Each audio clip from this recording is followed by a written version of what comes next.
Good day, ladies and gentlemen. Welcome to another edition on Druk's Unboxing.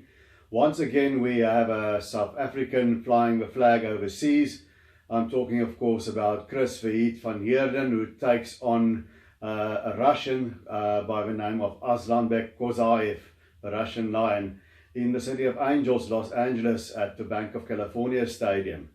Now, Chris van Heerden has had a long, winding road.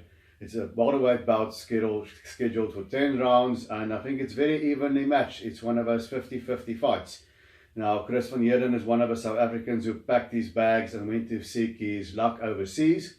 He's had a nice run here in South Africa as a champion of a fringe IBO. He was their welterweight champion for a while.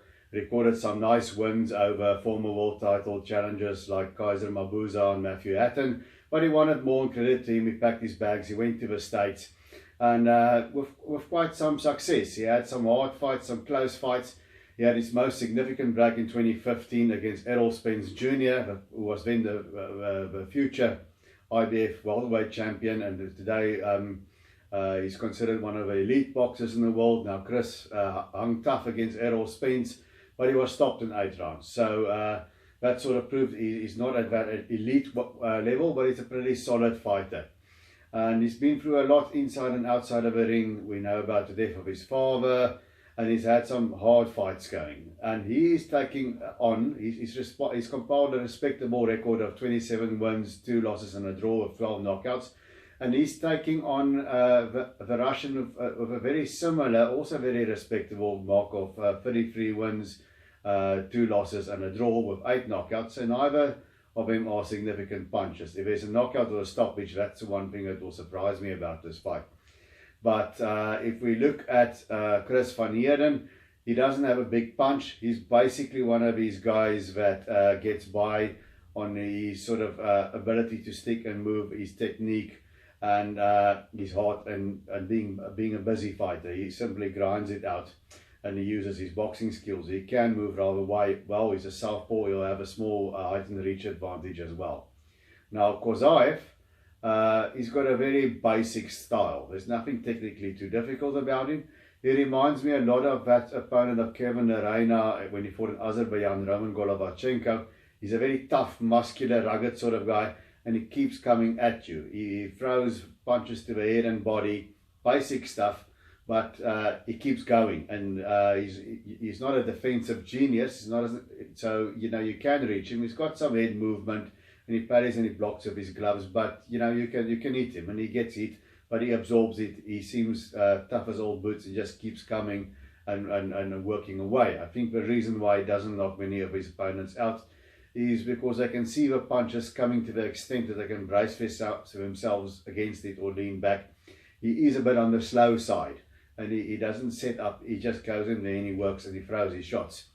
On his record, those losses, his last loss has been against undefeated fellow Russian Selestchuk, also back in 2015, and the same year that Chris van Heerden lost against Errol Spence. He has had 7 wins on the trot since, whereas Chris had a lot of inactivity. He's had 4 wins on the trot. So a bit more momentum perhaps behind Kozaev, but he has also lost before that one against Selestchuk. He's also lost against Ray Robinson. Unfortunately, we saddled with such a big name. They call him a new Ray Robinson, but he's more of a gatekeeper, and that's a fight stateside that Kozaev has also lost. He's never been knocked out, so he is tough, but it seems to me, if I have to analyze his record and look at the footage that I could find of him, he's another solid, good fighter, but he's not quite championship caliber. Now, Chris van Heerden, his form has been erratic. He looked good in 2017, winning against Timo Schwarzkopf, but then the tournament that he was a part of got cancelled. And in his last fight, when he signed with Top Rank, he was winning well enough over 6 rounds before a clash of heads caused a cut, and they had to stop it. He won a technical decision by Henry Montes. But before the Schwarzkopf fight, he had a fight in South Africa against a Namibian guy called Saki Shukukutu. He didn't look good in that fight. Now, Chris has got a lot of wear and tear. He's been in tough, hard fights. If you don't have a punch, you're going to go rounds. And I think for Kozaev, what he has to do, he can only fight one style. So he just has to come forward, keep busy. He's going to need to try and do a better job of cutting off a ring. He doesn't deal well with movement, and Chris can move a little bit. So if he'll need to cut off a ring a little bit better, and just keep on punching and hope that eventually this is the night that the wheels come off on Chris van Heerden. And as for Chris van Heerden, he needs to box smart, box on the fly, use his jab a little bit tighter. He can sometimes leave his left hand dangling, and Kozaev will come over with the left hook. And he's got to watch out for the straight right hand, because he got caught there once or twice against Schwarzkopf. And Kozaev throws that punch. And they move in similar fashion in terms of speed or lack thereof, Kozaev and Schwarzkopf, but Kozaev is a lot busier than Schwarzkopf. So Van Heerden's going to have to be on point. So at the end of the day, Chris is a nice guy. We all would like to see him win. And if he wins this, hopefully there will become an opportunity for him at top rank. Top rank has got not Errol Spence, but Terence Crawford, the WBO world champion, that's sort of isolated there in the top ranks, because they were all the other major welterweights being with PVC. So I'm kind of suspecting Top Rank wants to make him into a voluntary defense for Terence Crawford, and that should be a good payday for him, but he has to get past Kozaev to do this. And as I've said, it's really a pick and fight. I slightly favour Van Heerden to win this, simply because he's the fluid, more athletic guy.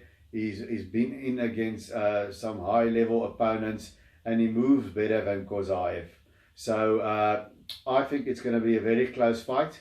And if I have to put my head on the block, I'm predicting Chris van Heerden is going to win another hard-fought, close decision and keep on carrying on towards a big opportunity.